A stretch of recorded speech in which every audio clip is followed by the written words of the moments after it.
So, welcome to a special episode of the Better Learning Podcast. We're doing a very different format today where we have a panel of people in education really around the country, coast to coast.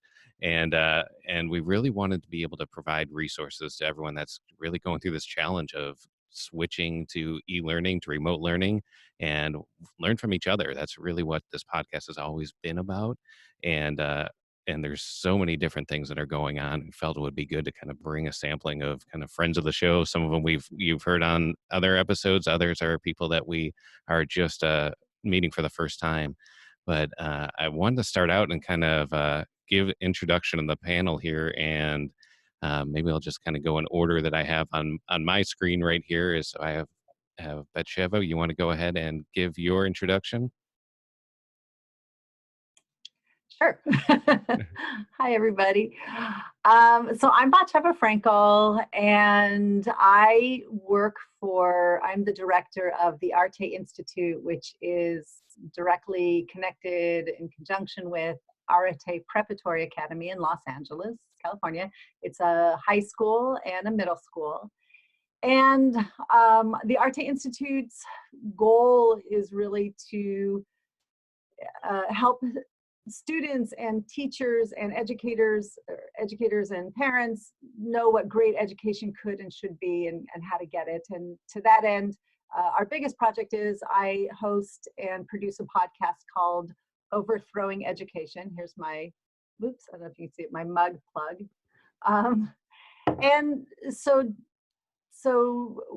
during this time, we're just trying to help in every way to help teachers, not only in our own school, but really across the country, across the world, with how to be able to do this in the best possible way that we can, much like what you're doing right now, trying to give the tools and so forth. Great. And then Kate Olsen, you want to give us a little your background as well? So I'm a fourth grade teacher. I work in Massachusetts, and my class is a co-taught class. So about half of my class is on an IEP. And I also have English language learners as well. So we do a lot of differentiation, and I'm from fourth grade in room 210 on Instagram. Sounds good. And Jacob, you want to go ahead and give yours? Yeah, I am a sixth grade teacher. Well, actually, right before this happened, I actually took on a seventh grade block as well. But sixth grade is my bread and butter ELA, and I'm the host of the Teach Me Teacher podcast. We do all kinds of stuff. We're all over the place. We've had some of the best people on there. And right now, what Teach Me Teacher is doing is I'm trying to do what everyone here is doing, which is figure out how to help teachers in a way use a platform to give someone something useful so they can survive these crazy times. But that's myself in a nutshell for sure. All right. And then Anne. Hi, my name is Anne Chobot, and I'm a reading specialist and coach in a public school that's located on the south side of Chicago. It's a consolidated school district of 3 towns. My building is elementary. Students pre-K through grade 5. I have a hashtag called Read Ann. I recently published a chapter in a book for the Illinois Digital Educators Alliance, so it was nice timing that my chapter came out at the conference this year, and the title is Teaching Reading Like a Golf Coach. So before this all happened, I was exploring and doing action research with video in the classroom and outside of the classroom to boost reading skills, similar to a way that my son has used video in his golf lessons. I thought that was really interesting. So we'll definitely talk about that more. And Jill Platt, welcome. And you're on mute right now. Sorry about that. Good morning, everyone. I'm Jill Platt. I am the president principal of Notre Dame Prep in Scottsdale, Arizona.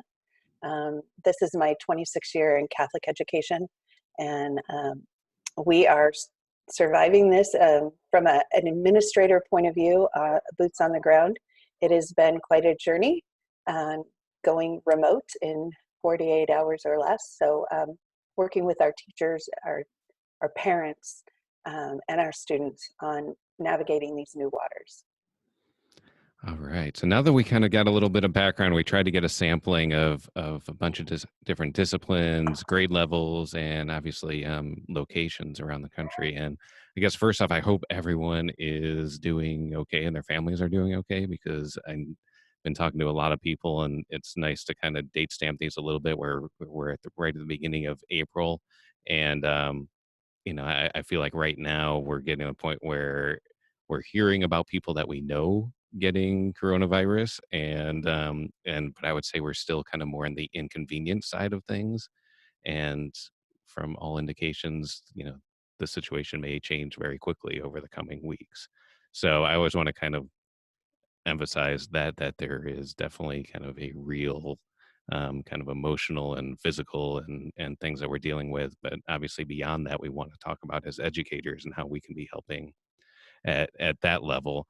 I guess I would open up this kind of conversation for you guys, because I really want it to be interactive here as you guys talk. What are you guys doing? And you just kind of jump in and unmute yourself when you guys are ready to talk, and have some conversation. How are you guys handling it? Hi.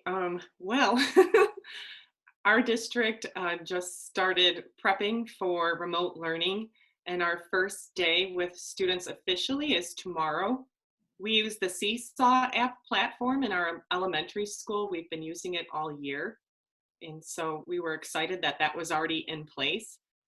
We had 1 week where it was sort of teachers can do whatever they want to stay connected to their students due to a governor's ruling that e-learning was not going to start until this week.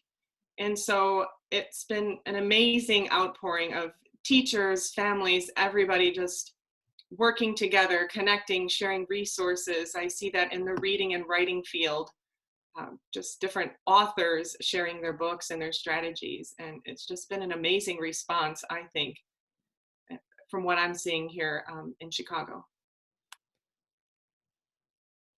We have something similar going on. We are going towards e-learning, but right now, when we closed, we had came up with packets beforehand. Not every student in our district has access to technology. So our district has been collecting information and working with different places to get that to families. So the first thing that they did was created actual paper packets, and they made them available online at school sites. And then they actually have buses go around and deliver the packets as well, so that every kid could get their hands on something to help through the time. And now we're moving towards that using different platforms. Is there a platform that you guys have already chosen? So it was left kind of to teams. We're still learning more about it. We're supposed to learn more this week.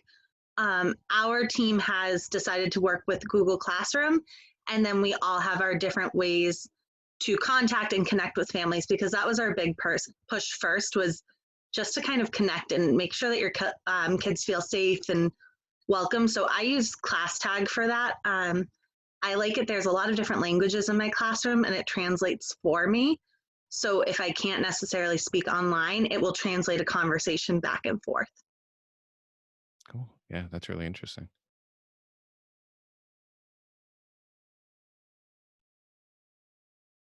I could jump in. We for down here in Texas, we're interesting because we're not Common Core, and we have a bunch of different things. We're kind of like renegades in some ways in education. And my That doesn't district, sound like Texas at all. I know, it's just some of the rumors are true, unfortunately. Well, and fortunately, I guess I'm actually thankful for it, because we our district, I'm really fortunate to work in the district I work in, because one, it's where I went to school, so it's kind of like home. But two, it's they kind of have this philosophy of, they give us tons of resources, and then what teachers do with those resources is kind of up to us. So there's no lockstep. There's kind of like a general curriculum, and then we have the flexibility. So when you come to a school, what you do in your room should look different than mine, unless we're very close in style. So we've they've kind of extended that to digital learning, to where there's a lot of people on Canvas, there's a lot of people on Google Classroom.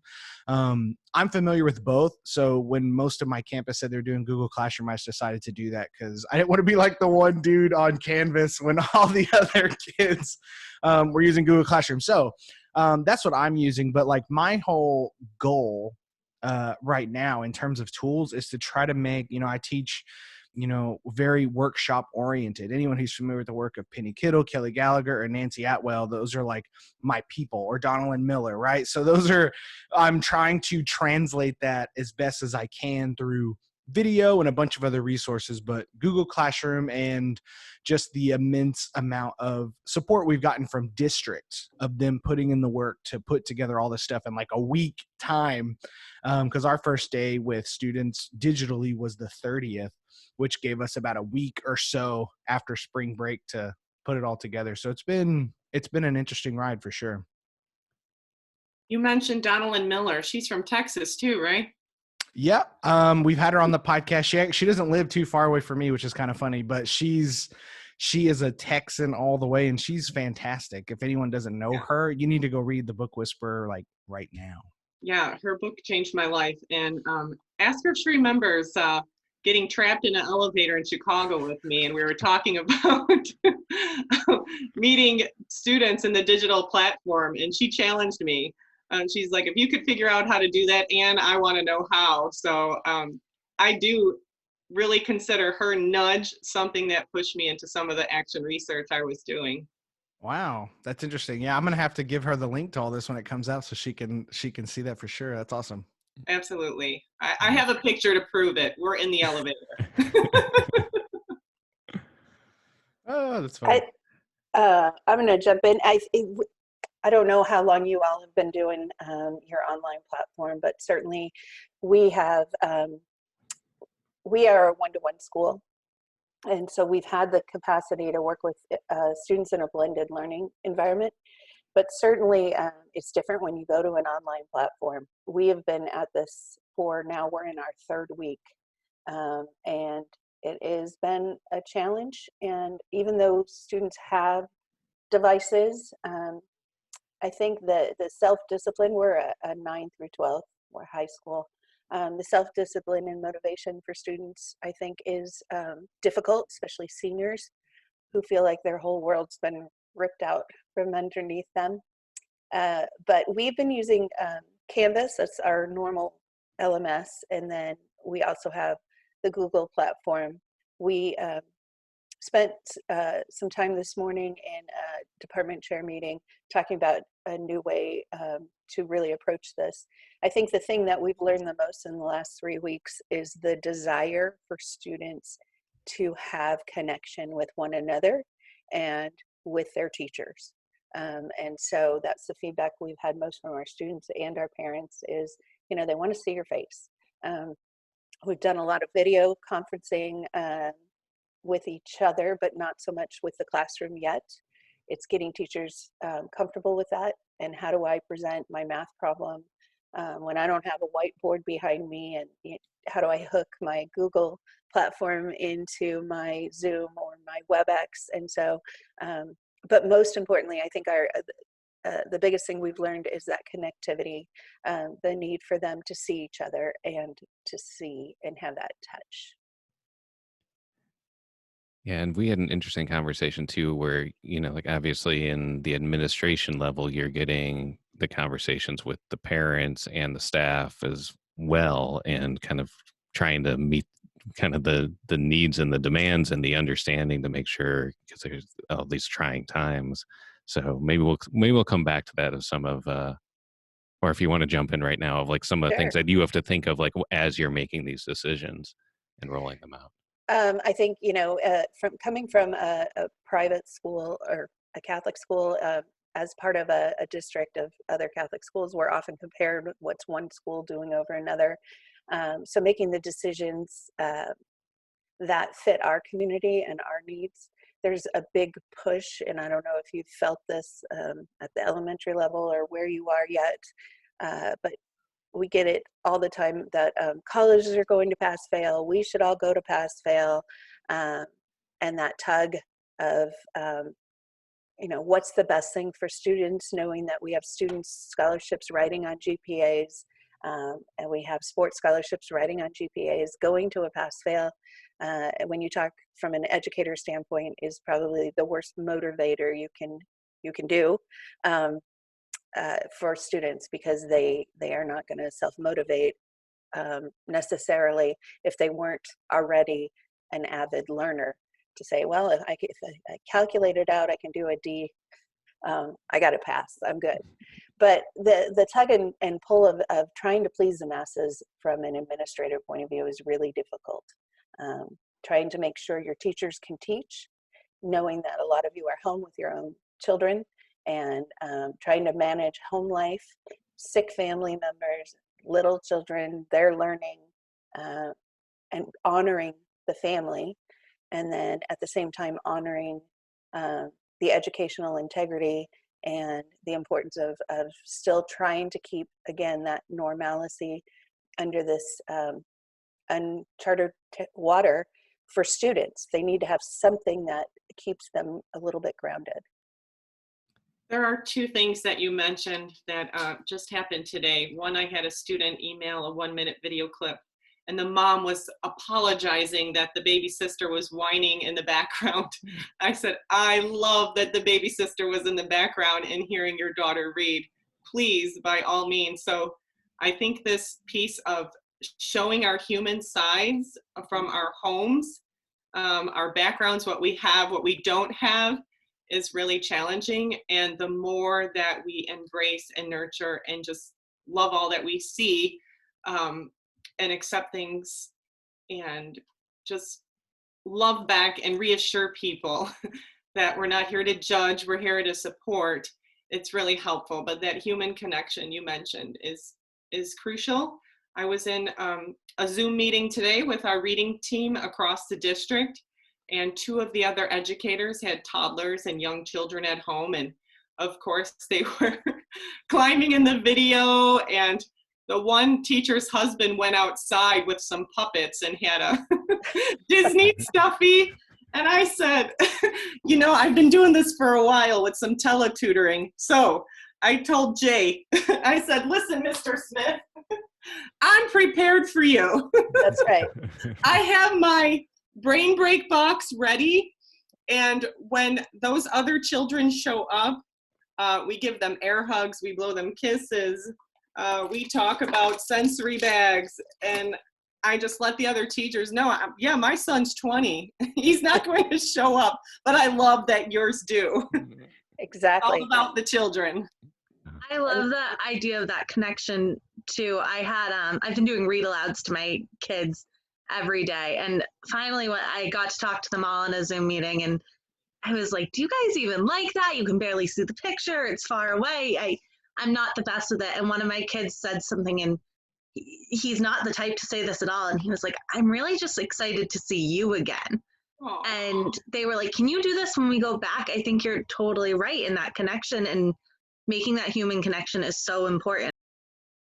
Did you cry, Kate, or did any of your kids cry? I might have shed a few tears after. I usually can keep it together in front of them, but I've heard from my parents that they get they're sad. They miss school and they want to be there. I had a few friends email me or text me that they have cried from some of my posts that I had on my Read On Facebook page, just the one where there's a little girl I'm tutoring on the other side of the screen, and she quietly says in her voice, when I ask her to find her word list to read to me, she looks for it on the table and holds it up and goes, got it. And just, I think the distance learning, it's really something in these emotional times. Yeah. And Batsheva, I know you have kind of a unique situation too in California, in that you typically have like really small class sizes to begin with. And now, how have you handled the transition here? So a few things that I want to say. The first thing is that, we've been, like Jill, we've been doing this now, we're in our 3rd week at least. I don't know, it seems like forever, but California has been really intensely shut down for a while. And so we started this, and our teachers kind of jumped in right away. Like I look at these schools where they're like, let's give the teachers a couple weeks to, and I'm like, oh, that sounds like such a good idea. But we didn't really have that luxury, I guess, or something. So people sort of had like, you have 2 hours to learn how to make this work. And so there's a lot of trial and error. So a few things I just want to say. One of them is that, so the school that I work for, Arte Preparatory Academy, the class sizes are, in any case, the average class size is about 5 students. So it's, anywhere from like 4 to 11 students, which is, pretty amazing. And so to be honest, for those teachers, it's actually working out really well, like surprisingly well, because it's not that big of a deal to do this for 4 or 5 kids. They're having the same kind of discussions. We have seminar style teaching anyway. It's always been very student centered.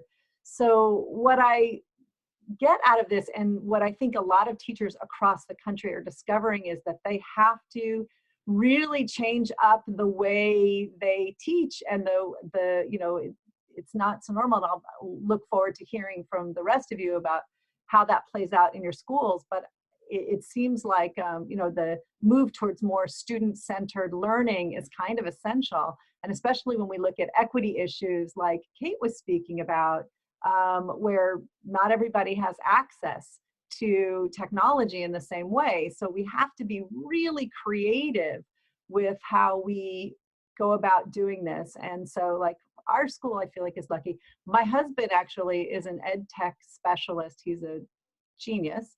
And he is running his school that he works for, he's running the entire school. They're all doing Zoom rooms, like 20 classrooms at a time from our little space in our apartment. It's insane and amazing, and just has monitors everywhere, and it's taken over our house. So we're like living in, distance learning central here. And I get to see what all the other teachers are doing and how some of them are making the best of it. But the one thing I want to say, I agree with 2 things actually, is that it's absolutely about creating relationships right now, being in those relationships. Like Anne was saying, like, really allow yourself to be human and your students to see you be human. This is such an amazing opportunity. And I feel like I get really emotional too. I've been listening to teachers for my podcast. I'm also doing an episode where different teachers from around the country are talking about their experiences and their advice as well. And it's so emotional for me hearing, in a beautiful way. My heart is like breaking open. And I think this is the time for all of us to allow our hearts to break open and really embrace what's beautiful about what's happening, what's challenging about what's happening, what's heartbreaking about what's happening, allow ourselves to be real and feel it. And just sense like the beauty of, like, when I listen to Kate and Anne, and like what everybody's doing and all the teachers that I've spoken with, I'm so moved by the passion that everybody has for their students. It is beautiful. And maybe we wouldn't have even had the opportunity to show our students how much we love them, to some extent, to some level, but to this level that they could feel so loved and see their teachers as being human. It's a weird gift, but we got to take all the gifts we can. So that's absolutely. Yeah. Yeah. And that's what I'm always looking, where are the positives that are going to be coming out of this? Because most of you are the ones that have talked to me about this in the past, know that I'm really big on trying to advocate massive change within education. And now it literally just happened. I mean, everything that we have been talking about is now it's like everyone has to figure out what that new normal looks like. And it is fascinating to see how quickly education can change. So I think to just give everyone credit in this room that we can adjust and we can deal with change really quickly, but then also kind of figure out, now that we were able to do things kind of without all the red tape, what are the things that we can keep with us, and not kind of get back into kind of the way that things were, where it was really difficult to make any changes. I wanted to say, go ahead. really, really quickly, Kevin, and you and I had a really long conversation recently It seems like a million years ago, but it was only in January. Pre-COVID, Yeah. Yeah. About all these huge sweeping changes we wanted to see happen in education. And I feel like this is such an amazing time for us to examine those things that we've held, those sacred cows that we've had. And Jill, bringing up the whole grading thing, like that's something we really need to examine, like on a huge national level. Like, what does this mean? Like, this is the time, the grading and the equity issues, which have really been brought to a forefront, standardized testing, which so many places are now like, well, we can't do standardized testing this year. Maybe we need to. Teachers are celebrating. Yeah, it's time for more learning. Yes, exactly. Like now, depth over breadth, like all of these huge issues that can now come to the forefront. I feel like that's maybe hopefully something positive that's going to come out of this. And also like learning all of these new engaging ways. All of these teachers who were like terrified of technology are now like, okay, I got to do it. And they're learning all of these new really cool things. And one of the people that I interviewed, one of the teachers said, if we take all of this that we've learned and then do nothing after this and just go back to the way it was, we've blown it.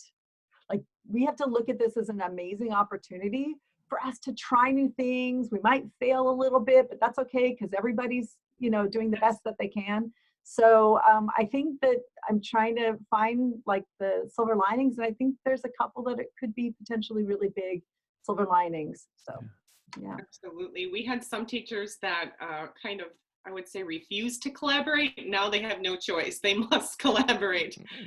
So I think that's powerful. And just like you said, you saw so many people teaching in different ways. I have the luxury of going to different rooms and seeing different teaching styles. Now it's like the whole world kind of. And Jacob, you were going to say too? Yeah, I was, I really do like the whole turning this into an optimistic perspective.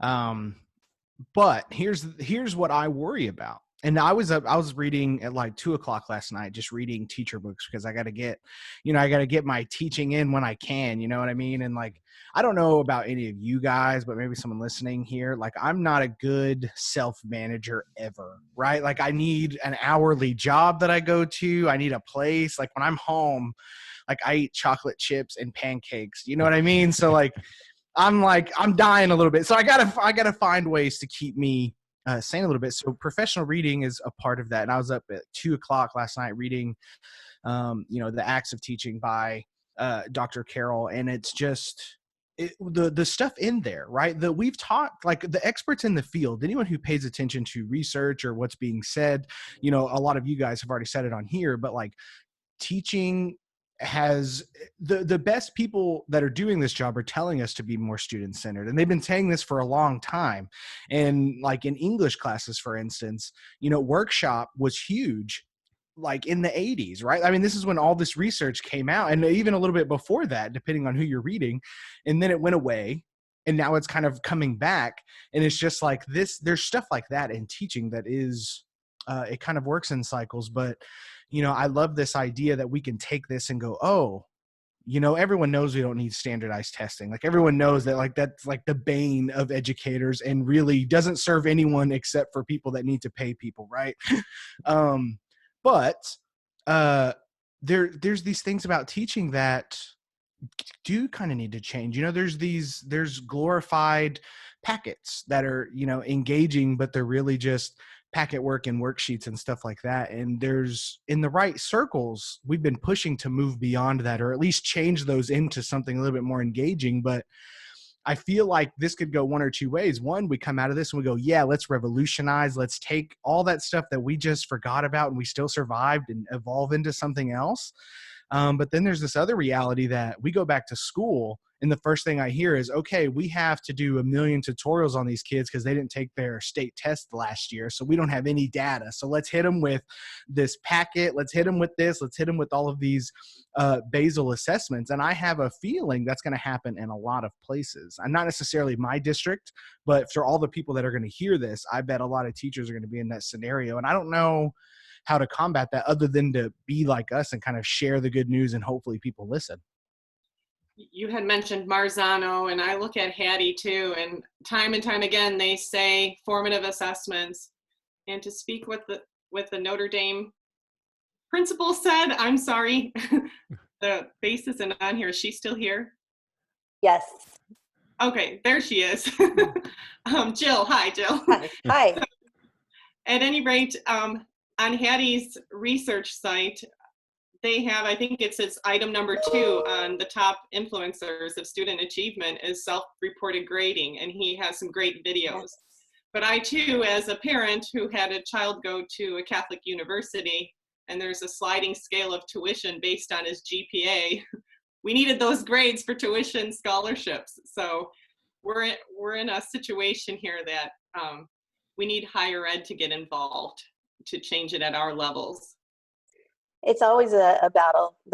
Everything from certainly this height of secondary ed, we're kind of smashed in the middle, right? Of the foundational elementary, learning how to learn, to the higher level, college board driven, got to have your ACTs, got to have, and it's a weird space to be in. I've taught everything from preschool to graduate level work in college and seen the gamut. And at every level, there's different structures, challenges, right? And I was reading an article, I'm in Arizona, I was reading from ASU yesterday that there's a petition at ASU to go to pass-fail. Harvard went to pass-fail. Everybody's gone to pass-fail. And why are we keeping grades? And the president, Dr. Crow, said, the expectation and the understanding that will go on beyond this moment in time is that we need to, we have people who are still looking towards the future, still trying to get into graduate level work and still trying to utilize what they've already achieved and be able to use that beyond this moment in time. And I don't know, to Jacob's point, as we walk away from here, and I'm blessed to not have to have the standardized tests as a Catholic school. We have other measures of data. But I do see, just in my own little enclave of a school, that the ones that challenge the most and the ones that are having the most difficulty are the ones that have the most challenge relating to students, and bringing that human point of view back in. And what has to change in education, whether you're reading Marzano or Hattie or any number of the experts out there, is that relational piece. And colleges have begun very slowly to look at the individual student versus an SAT and ACT score, because they're doing away with them. More and more colleges say that doesn't give a measure of success. And I think the conversation will further as we come out of this, knowing where we are. Because again, there are no ACT or SAT tests going on. They've canceled them all. So now what for that next level? How am I gonna get into college? And there's that fear. Well, colleges have to quickly figure out, what does this mean? And that trickles down. That brings to mind the book We Got This by Mr. Miner. Mm-hmm. I've seen that one with connecting to students, and yeah, it's at the heart of it all. Yeah. Well, and the student connection thing is actually really fascinating to me because, I don't know if any of y'all are familiar with my story, but I grew up in a family that by the time I was an adult, human connection was kind of the last thing on my mind. And I rediscovered that as a teacher, right? I realized that once I started getting good and started understanding how to survive, I started realizing there is this human element, right? And then once I approached everything I did in my class with that, with the person in mind, right? My students, not just students in general, not what's happening in your class, but the actual kids that are sitting in my space. That's when my practice really did elevate to the next level. And I feel like for some teachers, we're so new that you're just trying to survive, right? It's really hard to care about stuff when you're drowning. So all you're trying to do is keep yourself right. And I was there, man. First year teacher, I was horrible, but you learn and you evolve a little bit. But I think the big change for me is when I started listening to people that said, do that. Like it's okay to remember that we're in a people business and we're not teaching robots, right? Like we're not just here. One of my favorite quotes is from Dr. Mary Howard, where she says, every piece of data you have on a student, I want you to tell me 3 things you know about them. And I think that is such a good perspective that like, hey, data's great. We need to track all blah, blah, blah, all that fun stuff. But we need to know the kids in front of us. And I feel like some of us feel like that's a bad thing, but I think it only makes you a better teacher. The more you know about your kids, I think the better you're going to serve them, without a doubt. I think one of the things that I keep hearing and seeing is really we're talking about these big changes that have clearly happened pretty much overnight for everyone. But I feel like the people that are making those big changes and finding the ways, no matter what's in their way, are passionate teachers, people that are passionate about making those connections and making those things happen. And I think that's how you're getting that big change, is you have passionate people in the role that want the change to happen, that want this to still work out and succeed and be a great experience. Yeah, and that's a great point. We always talk about kind of the leaders. It doesn't just the title leader doesn't come with the title of like whatever your role is within the school or within a district, and it will be the passionate people that are going to be driving a lot of it. And obviously, I talk a lot about kind of the long-term effects in here, but as far as like right now, what are you guys dealing with? What do you need help with?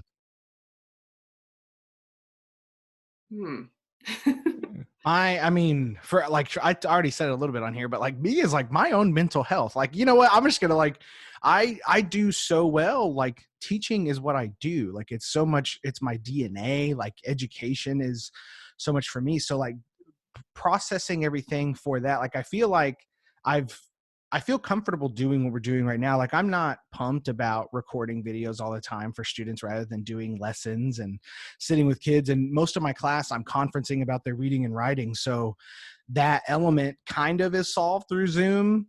But it's not the same. Like I can't have those spontaneous discussions that start 2 tables down because they're listening to what I'm talking to this kid about their poem or whatever they're writing. And that excitement is what I'm struggling with. And I don't know if there's a solution to that in digital learning. Yes. Try my reflective video analysis. I just had 3 conferences with students this morning before going to my meetings, and it really works. Yeah. And that's what I'm saying. Like I had like a few writing conferences and they can share on Google Docs so I can see their writing in real time as we talk. But that, I have this TV back here that when I do my mini lessons, I've been sharing them on Facebook and my Instagram, but like just going through a piece and I connect my iPad and I highlight stuff so kids can kind of have that same mini lesson vibe with me. But like, I'm just struggling with like, that's not the same. Like, it's not the same. And I think like, I feel like there's so much like people want to be positive right now. And, this is a positive conversation, but I think it's okay to admit that like, I'm on the struggle bus. And if you are too, we're here together because I'm not as happy as I would be in the classroom. Yeah. I made a post the other day that I literally wrote, "This is hard" on a sticky note, and I stuck it up because I didn't know how else to say it. I want to be back at school. I want to be in my classroom with my kids physically, not virtually. I want to be with my team again. And it makes it you can't always, I can't look at, I had a student that would come in every morning with her hair a mess. I can't do her hair for her in the morning and know but those are the little things that was like her calm down in the morning. So I think the things that I'm struggling the most are those human connections that I had and how to rebuild them, especially if technology is not available in a home. I wrote a letter to every single, I like to draw, that's my thing, but I drew and wrote a letter to every kid because I didn't know what else to do when there isn't technology at home or phones aren't always available. I think from my standpoint as an administrator is I think the worst is yet to come.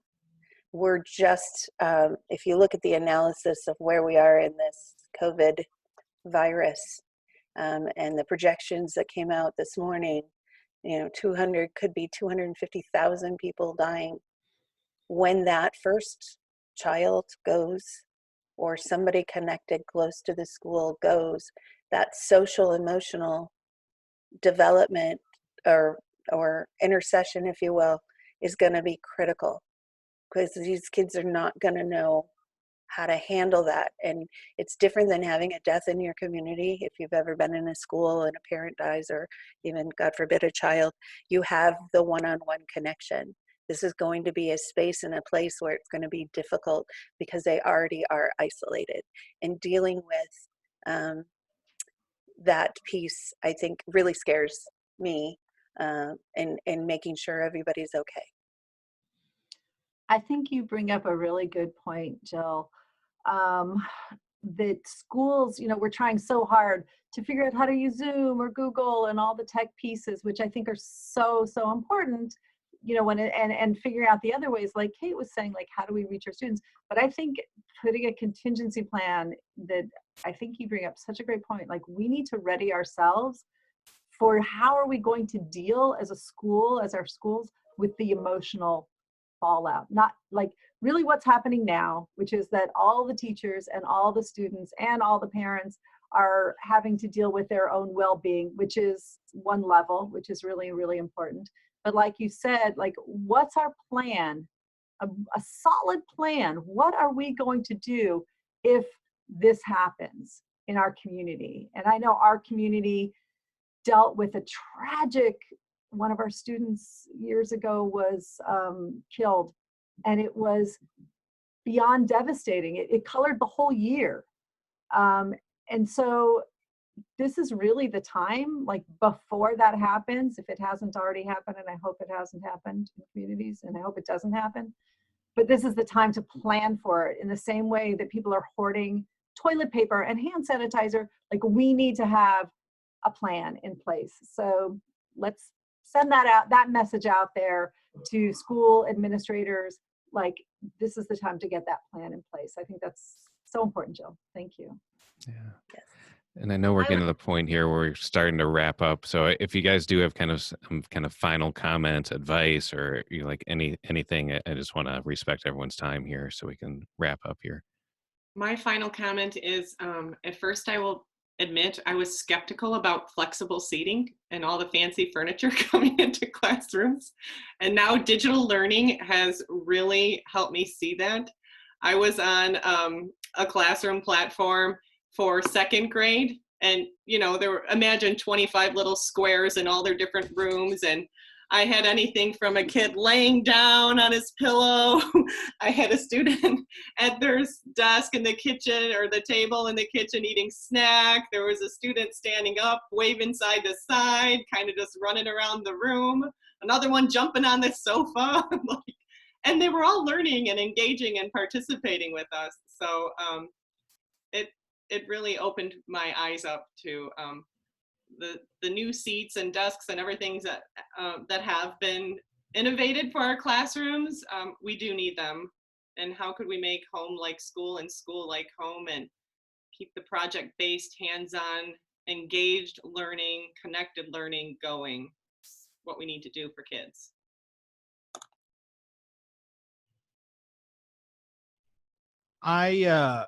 One of the things I was reading last night, I shared it on the teacher Facebook page, but it's this idea of, there's, if a student, or if you have a high failure rate, then it's something happening in your class that's failing, right? We're either failing the student, our assessment's failing them, our education's failing them, something like that. And I think that as we move farther and farther into this digital learning, as long as it's going to go, I think teachers and administrators and everyone else involved really needs to start weighing, like, how important is the stuff that we've held so dear, right? And we've talked about grading a lot on this, but just what do we do that serves our students? And I think if we boil down this digital learning, that's everything we do right now should be asking the question, is this doing anything for them? Right? Like, in English classes, I talk a lot about just authentic work and giving kids stuff that matters. And I feel like my entire role right now for my 6th and 7th graders is give them something that helps them process what's happening. right? They're living through history. I think Kelly Gallagher said it, but the stuff that they're writing now are going to be primary documents in 80 years, right? So this is such a unique time. And I feel like if teachers are just distracting kids with work or piles of, worksheets or anything like that, I feel like we're doing a disservice to them, because the kid that struggles the most, right? When we think about teaching, when we think about those kids that are struggling the most, making them hate school, even in the digital form, is not the answer. Like, we should be trying everything in our power to try to channel, like, what makes me a unique teacher? What makes me a unique person in using that, whether that's drawing or making videos like me or singing or dancing on TikTok, whatever it is that makes you in your classroom. I think you need to just explode that, make it so big that your kids want to tune into your digital lessons. They want to log into Google Classroom or whatever they're doing. And I think that somewhere in there is an answer or a piece of advice for someone. But I think that's where my mind's at as I'm processing through this. I'm going to add on to you. I think my one piece of advice, which is probably more rolled into one, is step outside your comfort zone and try something new and try something different, and just keep those connections there and make sure that your kids know that you love them and that they're safe and are as safe as they can feel, and that you care about them and you're there for them. And that's going to mean doing something that you're not comfortable with at some point, but now's the time to take that chance. I love that. I think my last words would be, I was on a podcast yesterday, and so I was asked, how do you keep positive every day? And I think in this time of uncertainty, the students are looking for the adults in their lives to be that element of security and consistency, and being that light for them. So yes, you struggle, and individually, us extroverts in the world want to be out there. But when we're with our kids on those videos and in those live chats, be that light for them. They need that. I'd like to share the word hope. I had to take my son and remind him, we're going to get through this. You were a millennium baby, I told him. The world was supposed to end 2 months before you were born. The world didn't end. September 11th happened, and it dramatically changed our lives as a family. And we as a human race got together, and we are healing and moved forward. We're going to get through this. If anything, I think we all learned that we must be concerned about the collective good and keep hope. Sounds good. Well, I appreciate everyone's time here. Did I miss Batsheva? Did you have one more thing you wanted to say there? Go ahead. It's hard to add to all the collective wisdom from what everybody else said, but I would just add one more thing, because educators are giving more of themselves even than they ever did before, which was already an incredible amount.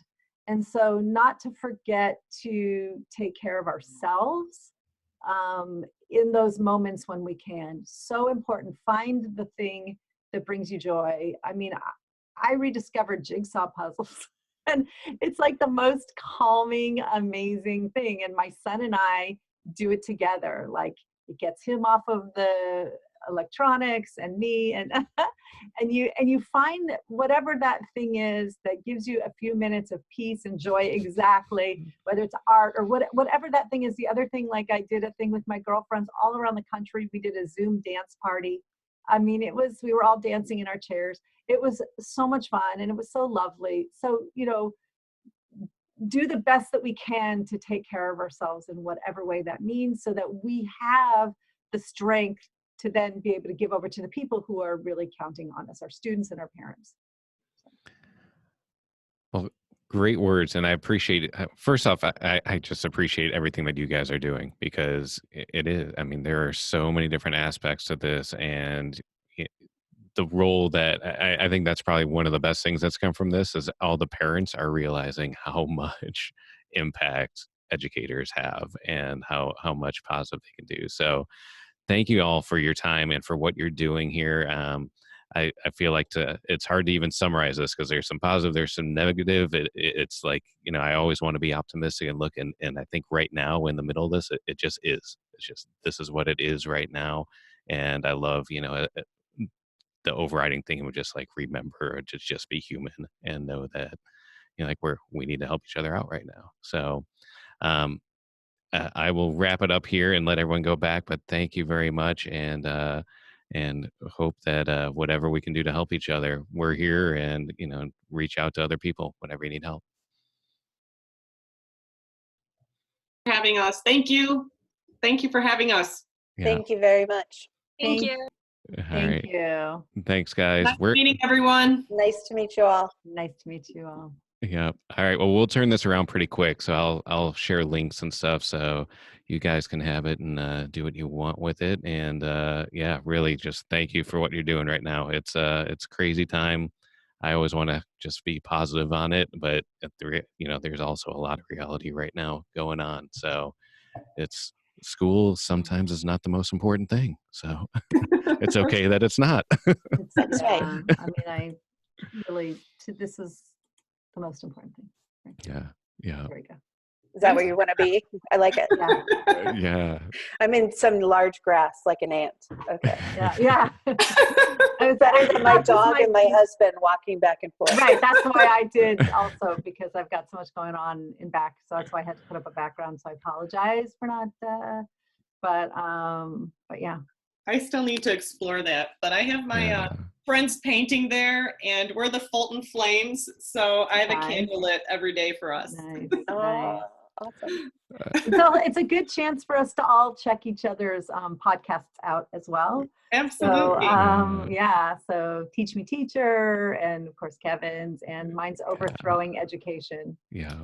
So would you all mind putting the links in the chat? Because then I think it's saved. Yeah, that'd be great. And then I would love that. We'll definitely put that on. Yeah, we'll put it kind of in the show notes and on the webpage too. When we do that, we'll have everyone's stuff. So, yeah, that'd be perfect. Yay. Thank you. Thank All you. right. Bye, All right. everyone. Stay All safe right. and Well, healthy. thanks, guys. bye, everybody. All right. Yeah, I would love to see, keep in touch. So, yeah. Sure. Who else, just really quickly, who else on Twitter? I am. Okay, yeah. So it's been a really amazing way to stay in touch. So this is my Twitter, Indeed. Overthrowing Ed. I love it. I'll reach out so you can see me. Awesome. You could find me by my name on Twitter. Awesome. Okay. Fantastic. How do is it possible, how do you archive a screen chat, or you don't, or you can't? You can take a screenshot of your page, can't you? What do you have? That is a great idea. I can do that. Let me get the ones that are not me. I don't really care about mine. Print screen? Or just, could you cut and paste those? Yeah, I'm There's just gonna do print actually, screen. That's great. yeah, there's a save chat. At least I have it as a host in there where I can save the chat. I'm doing, oh, that's cool. I just took a cut and paste of it, and I put it in a Google Doc. That's what I just did too. You? Okay. I put it on Learning together. I know, it's great. Whatever it takes. I know, it's my friends who showed me how to do the background. So that was really cool. I just learned that myself. I was Yeah. feeling pretty good about it. I know, it's super fun. I need to get with that, but this is helping me keep my room clean. Yeah. I could look at it that way, but even I still get my son, like, because you can see from my little office space, you can see like the refrigerator and stuff, and so every time my son goes to get a snack, and then he's in the background, and then like my husband's trying so hard to run. Like I said, if you saw what he's doing, it's insane. Like this little space that we have is just like. Feel free to send us a picture of that. Yeah. Oh, I will indeed. I wonder if I can't post a picture up here, can I? My husband likes to juice in the middle of the day, so that's how it's right behind me. I'm like, that is really hopefully it's celery. Yeah, celery and carrots. I get good juice. I don't know. We can't. All right, guys, I gotta run. I got another. Yeah, I gotta finish my podcast. Bye, everyone. Take care. Right. Thank you, Kevin. All right. Thank you you. all. Bye. Take care. Bye. Bye. Bye.